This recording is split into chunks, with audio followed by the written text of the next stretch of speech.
ซอนเดเซกอง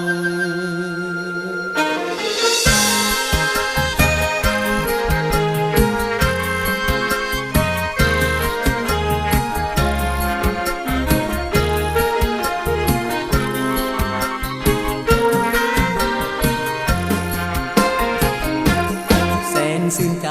เมื่อได้มาเห็นเป็นบุญตาที่มาเห็นเสกองงามพี่น้องเสื้อเผ่าพงพันคู่ขยันอาจหารสานใส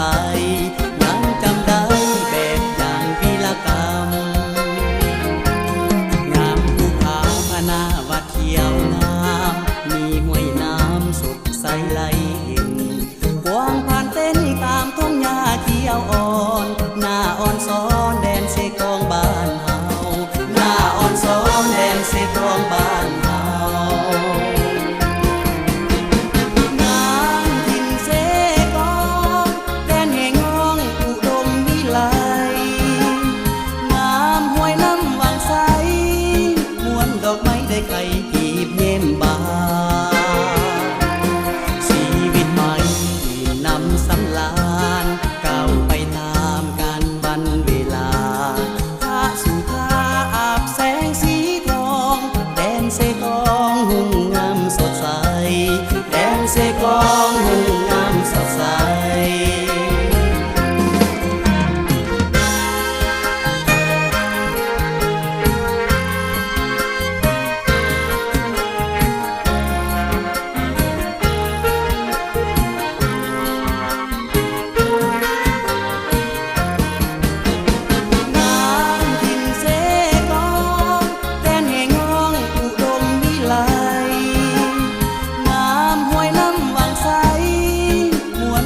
ได้ไข่กีบเยี่ยมบาน